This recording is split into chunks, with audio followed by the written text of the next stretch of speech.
But कहीं ना कहीं मुझे लगता है कि एट टाइम्स जब ये बात करते हैं तो इनके अल्फाज पे कंट्रोल नहीं है।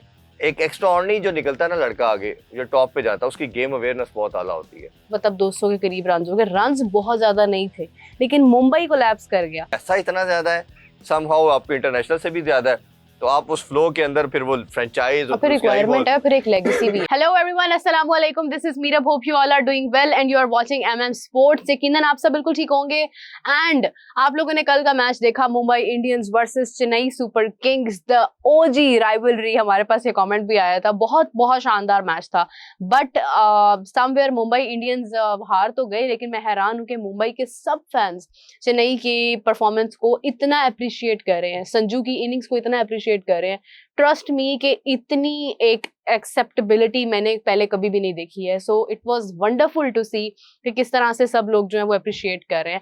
बहुत ही इंटरेस्टिंग डिस्कशन हम स्टार्ट करने जा रहे हैं। मेरे साथ मौजूद है इरफान ज़हीर साहब। अस्सलाम वालेकुम, कैसे हैं आप? वालेकुम अस्सलाम जी, थैंक यू सो मच जी, अल्लाह का शुक्र ठीक ठाक। अच्छा इरफान, ये बताएं कि कल जब मैच पे हम पहले डिस्कशन कर रहे थे, हमें था कि कहीं ना कहीं मुंबई मैच ले जाएगा, लेकिन चेन्नई में जब संजू की इनिंग्स आई और फिर उसके बाद मतलब 200 के करीब रन हो गए, रन बहुत ज्यादा नहीं थे, लेकिन मुंबई कोलैप्स कर गया। But Mumbai is still appreciating Chennai. तो मतलब आप क्या इसकी जो एक एक्सेप्टेबिलिटी है, कनेक्शन है, इसको कैसे देखते हैं?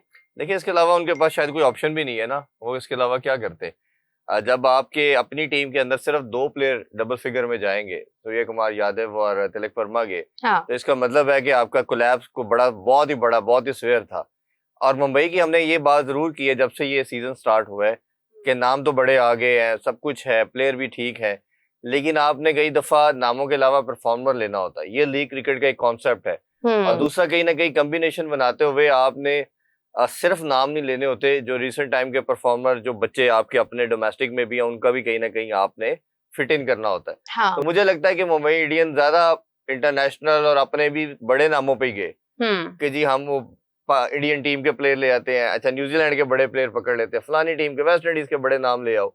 वो उन नामों के चक्कर में ज्यादा, क्योंकि पैसा उनके लिए मसला है नहीं है, बहुत एक्सपेंसिव किस्म की फ्रेंचाइज है, उनके लिए पैसा मसला नहीं था, तो उन्होंने नामों पे ज्यादा फोकस किया।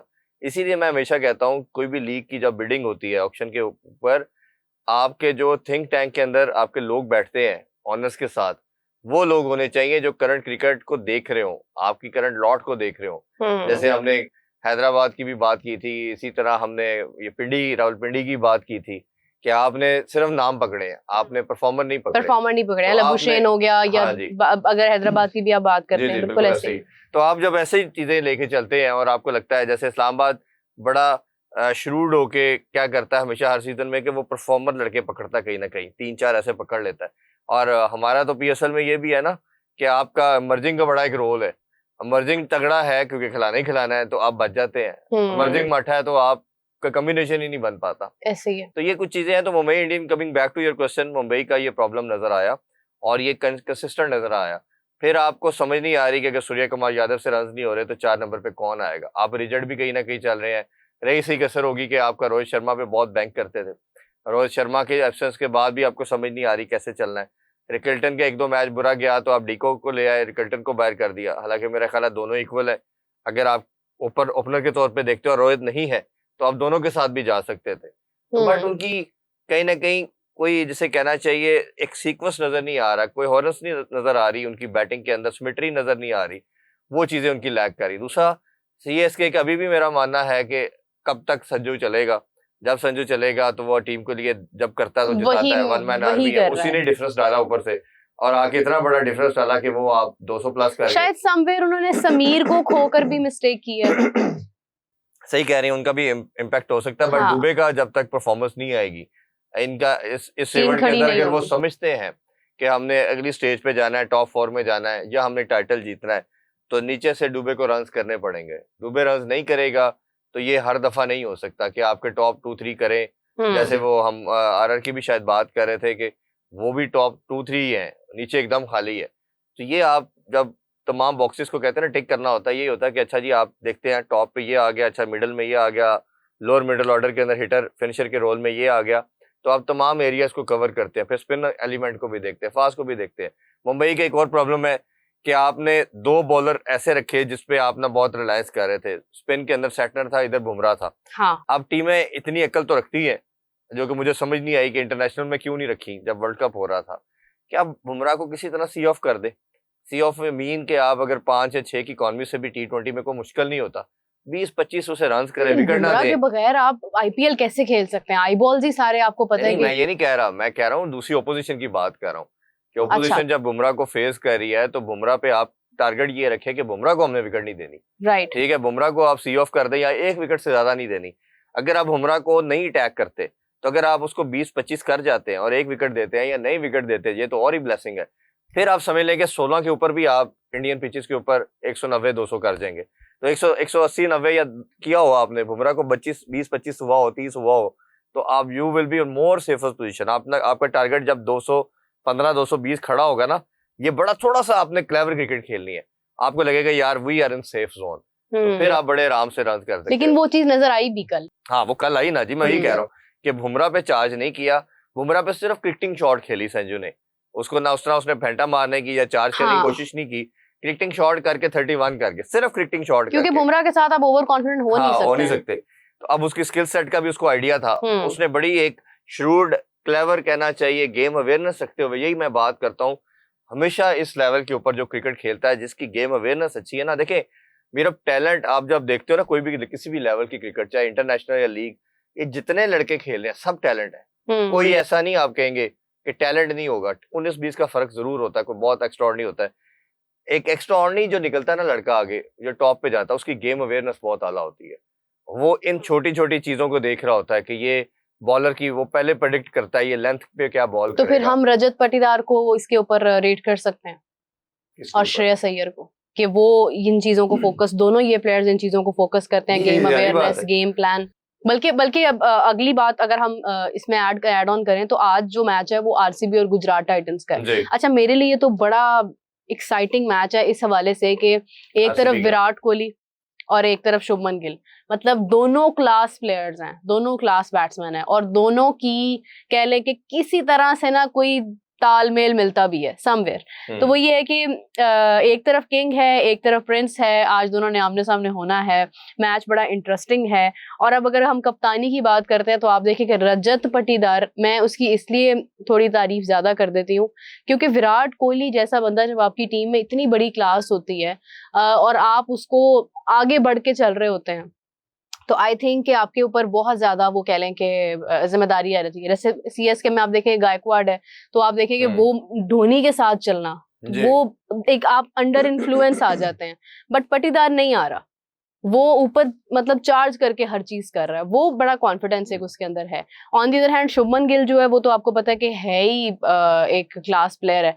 अच्छा, आज के मैच के अंदर आपको क्या लगता है कौन डोमिनेट करेगा, किसकी गेम अवेयरनेस बेहतर है? देखिए, टीमें दोनों बेहतर हैं, अच्छी हैं, तगड़ी हैं। अगर आप आरसीबी देखें तो इनके पास फिल सॉल्ट भी है, विराट कोहली तो है ही है, पटिकाल भी है, टिम डेविड भी है, शेफर्ड भी है, बड़ा तगड़ा। लेकिन मेरा जो player I want to watch it, वो जो है वो बेथल है। मुझे शायद अगर 1 साल के क्रिकेट के अंदर किसी ने सबसे ज्यादा ल्योर किया, इंस्पायर किया है, वो जेकब बेथल है। बेथल की जिस तरह एशेज के अंदर उसने, देखे पहले T20 का टैग था इसके ऊपर, फिर ओडीआई में इसने परफॉर्म किया। जब इंग्लैंड ऑस्ट्रेलिया में स्ट्रगल कर रहा था, इसको एशेज के अंदर डाला गया। उसमें आके जहाँ तमाम इंग्लिश बैटर इंक्लूडिंग जो रूट स्ट्रगल करते हुए नजर आ रहे थे, तो इसने परफॉर्मेंस दी और अपनी टीम को एक बड़ी शानदार उसने परफॉर्मेंस के साथ एक मैच जीते भी है। तो आपको नजर आता है कि बेथल इज एक्सट्रीम एलीट क्लास का प्लेयर बनने की तमाम इंग्रेडिएंट्स उसके पास मौजूद है। खासतौर पे जो इसने इनिंग्स अभी सेमीफाइनल में खेल छोड़ी है, हाँ। वो शायद मैंने तो अपने कम से कम 4-5 साल की कैरियर में ऐसी इनिंग्स नहीं देखी। और वो अगर that run chase would have been chased, तो शायद वो दुनिया क्रिकेट की T20 की सबसे बड़ी नॉक हो जानी थी कि 250 के ऊपर 250 आपने कर दिया, जस्ट मेयर 7 रन से वो हारे। तो वो एक परफॉर्मेंस है। बाकी इनकी टीम की बात भी करें तो शुभमन गिल बड़ा कूल है, काम है, गेम अवेयरनेस बड़ी आला है, बटलर उनके पास है, सदर्सन है, फिलिप है, लेकिन कहीं ना इनका मिडिल ऑर्डर का मसला है, वो उस तरह क्लिक नहीं कर पा रहा। टॉप 3 तो रन करते हैं, उसके बाद अगर वो चलते हैं फ्लॉप हो जाते हैं तो फिर आगे कुछ नहीं, आगे नहीं है, क्योंकि आपने देखा है कि ना शाहरुख उस तरह की परफॉर्मेंस है, ना आपको वाशिंगटन सुंदर को भी ऊपर ला के देख लिया, वो भी अच्छा कुछ नहीं कर इरफान, पा एक रहे। सवाल माइंड में आया फौरी तौर पे कि क्या रीजन है कि इस आईपीएल में आपको बहुत सारे परफॉर्मर्स नॉन परफॉर्मिंग फेज में नजर आ रहे हैं? एक तो मैं पहले दिन से बात कर रहा हूँ कि शायद कहीं ना कहीं हो सकता है कि इतनी एक्सेसिव क्रिकेट हो गई है एक पहले जब मैं तो क्योंकि 90s से क्रिकेट को फॉलो कर रहा हूँ, एक सर्टन पेस था क्रिकेट का, और आपको कोई सीरीज खेली, थोड़ा सा गैप, फिर क्रिकेट खेली, बड़ा एक कूल एंड काम, फिर टेस्ट और ओडीआई था। अब T20 एक टोटल रश हो गया है, क्योस हो गया है, T10 भी समहाउ आ चुकी है, तो इतनी ज्यादा क्रिकेट लड़के खेल रहे हैं, पैसा बनाने के चक्कर में आग लगी हुई है, तो मैं पैसा बना लूं किसी तरह। उस पैसे की गेम के चक्कर के अंदर वो एक एक्स्ट्राऑर्डिनरी किस्म की भगदड़ में चले गए हैं। उसका रिजल्ट ये है कि आपकी इंजरीज भी ज्यादा आनी शुरू हो गई हैं, क्योंकि बॉडी है ना, मैं उसे हमेशा रिलेट करता हूँ मशीन के साथ। एक गाड़ी है, उसने 1 लाख किलोमीटर तक चलना है, उसके बाद प्रॉब्लम आनी है। आप उसे चाहे 1 मंथ में 1 लाख चलाएं, चाहे उसको 10 साल में 1 लाख की उसकी रनिंग पूरी करे। सही इसी बात तरह है, बॉडी की भी एक कैपेसिटी है, वो रिक्वायरमेंट भी रिपेयर अपना मांगती है, उसको एक सर्टेन फेज चाहिए रिकवर करने के लिए भी। और Australian are extremely good in that. वो पैसे में भी नहीं जा रहे, वो इन चीजों में भी रश में भी नहीं कर रहे। उनको अगर लगता है कि हमारा कमिंस को बचाना है, हमने स्टार को बचाना है, या बाकी भी प्लेयर, ग्रीन को भी इवन, सबसे महंगा होने के बावजूद शुरू के मैचेस में बॉलिंग अलाउ नहीं की थी उन्होंने, ठीक है, जिसमें बड़ा एक रोला भी डला। इतनी उनको मालूम है ना, उनकी स्पोर्ट्स साइकोलॉजी या उन स्पोर्ट्स साइंस के हवाले से उनको ज्यादा मालूम है। एक कल्चर है, साउथ अफ्रीकन भी समहाउ ऐसे ही है क्योंकि उनका भी एक पूरा कल्चर डेवलप है।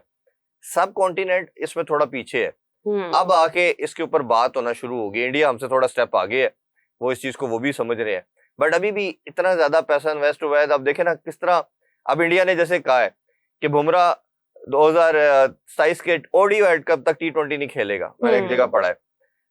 अब बुमराह अगर सोचे कि मैं तो ये लीग भी नहीं खेलता, 2 मंथ की है, ये भी मुझे कहीं ना कहीं हर्ट कर सकती है, मेरी इंजरी आ सकती है, कुछ है, ये तो 2 महीने की आईपीएल है, तो बुमराह को करना चाहिए ना। आपने कॉज नेशनल देखना है या आपने लीग का देखना है, क्योंकि पैसा इतना ज्यादा है, समहाउ आपको इंटरनेशनल से भी ज्यादा है, तो आप उस फ्लो के अंदर फिर वो फ्रेंचाइज और फिर रिक्वायरमेंट है, फिर एक लेगेसी भी है वही ना, आप उन चीजों में चले जाते हैं। मैं यही तो कह रहा हूँ, इसीलिए मैंने ऑस्ट्रेलियन को थोड़ा सा सेपरेट रखा कि वो अपनी गेम प्लान, अपनी चीजों का, बोर्ड की बड़ी क्लैरिटी है, प्लेयर को बड़ी क्लैरिटी। मैं इसकी एग्जांपल मेरे अक्सर देता हूँ। 2011 में इंग्लैंड ने जेमी एंडरसन और स्टुअर्ट ब्रॉड से बात की कि आप हमारी टेस्ट की कमोडिटी है और हम आपको, आप किसी तरह की दुनिया की कोई लीग खेलने नहीं देंगे, आपने कोई T20 नहीं खेलना, ना हमारे कंट्री के लिए भी नहीं खेलना।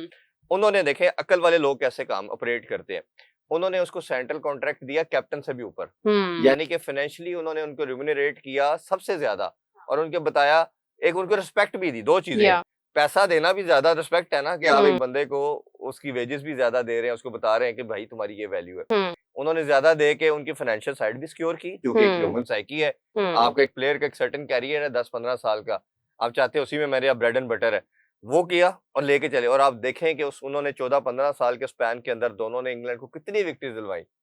इसी तरह स्टार्क और कमिंस और हेजलवुड 2023 के वर्ल्ड कप से पहले इनको लीग खेलना अलाउड नहीं था।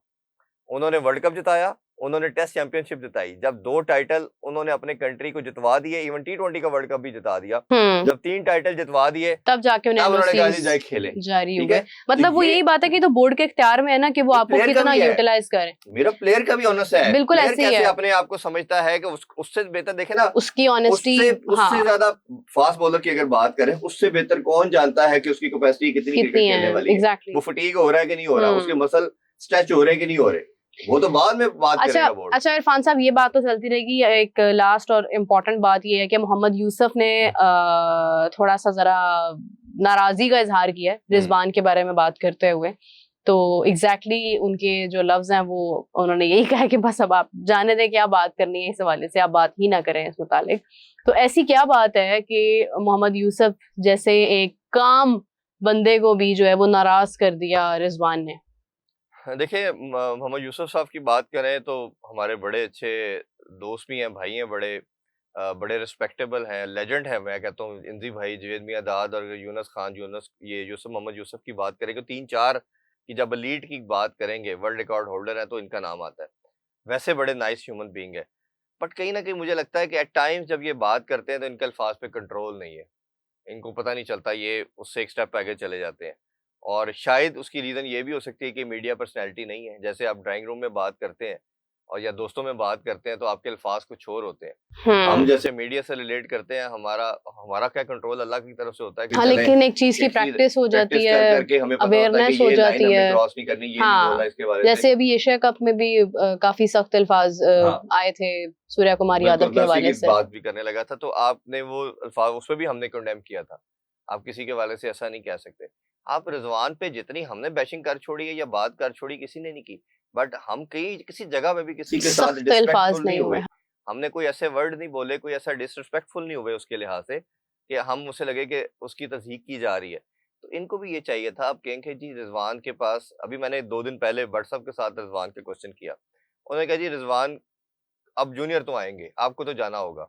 अगर हम ये भी नहीं कहते, ये मैं व्हाट्सएप की बात कोट इसलिए कर रहा हूँ कि टेस्ट क्रिकेटर के साथ और एक और चीज है इरफान साहब, कतई करामी की माजरत है, बट साहब तो जब बात करते हैं ना, तो आई थिंक कि उनसे ज्यादा कंट्रोल्ड और एक्यूरेट बात मैंने अभी तक किसी की देखी भी नहीं है। कई दफा उनका गुस्सा भी सही होता है, हाँ। उसमें भी अल्फाज का चुनाव भी ठीक होता है। अगर वो हार्श भी होता है ना, तो वो उसका कोई मकसद होता है। मैं 1 साल से क्योंकि उनके साथ रेगुलर शो कर रहा हूँ, तो मैं इसलिए ज्यादा बेहतर उनको जानता हूँ और मैं उस पर बात कर रहा हूँ। तो रिजवान के हवाले से उन्होंने कहा, एक तो रिजवान को ये जो प्रेस कॉन्फ्रेंस में क्या कहा गया कि जी आप रिटायरमेंट ले लें, उससे कहा जी आप कौन होते हैं किसी का फैसला करने वाले, रिजवान को नहीं सुननी चाहिए। ये कहना भी रिजवान का गलत है कि अच्छा जी आप कह रहे हैं मैं ले लेता हूँ। दूसरा उन्होंने कहा कि रिजवान का जवाब ये होना चाहिए कि जाके खेले, डोमेस्टिक परफॉर्म करे, अच्छा होता है तो आ जाए। ये फजूल, इस तरह की फजूल तो नहीं वर्ड बोला, बस इस तरह की बातें करना या ये चीजें करना ये जेब नहीं देता। जवाब दे दिया ना उन्होंने। ये भी कहते कि रिजवान आपकी जो बातें हैं, और जो मैंने भी अपने 2 दफा आपने क्वेश्चन किया था, मैंने भी यही कहा है कि रिजवान को रादर दैन जो, क्योंकि आप बातें कर रहे हैं ये आपके एक्शन से रिलेट नहीं कर रही, आप बातें कुछ और करते हैं प्रेस कॉन्फ्रेंस में आके, जो आप एक्चुअल ग्राउंड में कर रहे हैं, अपने एक्चुअल बच्चे को चांस नहीं दिया। ये सारी पाकिस्तान ने, सारी दुनिया ने देखा है, आपने नहीं बनाया बच्चा। आप कहते हैं जी मैंने उसके साथ मीटिंग की, फलाना किया, आप गलत बात कर रहे हैं ना, आपकी उसका डिफरेंस है, आपकी तजाद है बातों में। तो आप जाके पहले उसको ठीक करें, रेक्टिफाई करें, अदरवाइज दुनिया तो हर चेंज तो होना ही होना है। Only thing is the constant, that is the change. Change constant होता है हमेशा, चेंज आना ही आना है। तो आप ये करें। उन्होंने फिर ये कह देना ये फजूल बात है, ऐसे कहना, जो मैंने भी क्लिप सुना है, मेरा ख्याल है it's bit harsh, but quite harsh है। और क्योंकि ये भी लेजेंड हैं, इन्होंने भी पाकिस्तान के टेस्ट कैप्टन रह चुके हैं, फॉर्मर टेस्ट कैप्टन है, वो भी कैप्टन है, वो भी कैप्टन रह चुका है। तो इस तरह मेरा ख्याल है आप किसी के हवाले से कहेंगे तो ये काफी डिसरिस्पेक्टफुल हो जाएगा। इवन उन्होंने साथ और दूसरे कोच भी थे अब्दुर्रहमान साहब, उनके हवाले से भी कुछ तरह की ही बात की कि मैं नहीं जानता कौन है ये, वो हमेशा साथ होते हैं। तो वो कोच है, पाकिस्तान में बहुत रिनाउंड है। इतने केपी को उन्होंने इवेंट जिताए हैं, किसी ने जिताए नहीं है। बिल्कुल तो ऐसे आप करते हुए थोड़ा सा मेरा ख्याल है मार्जिन देना चाहिए। अब हमारा भी एक मैच है जी, हैदराबाद का और इस्लामाबाद का, ये भी बहुत इंपॉर्टेंस रखता है मैच, और देखना पड़ेगा इस्लामाबाद क्या करता है।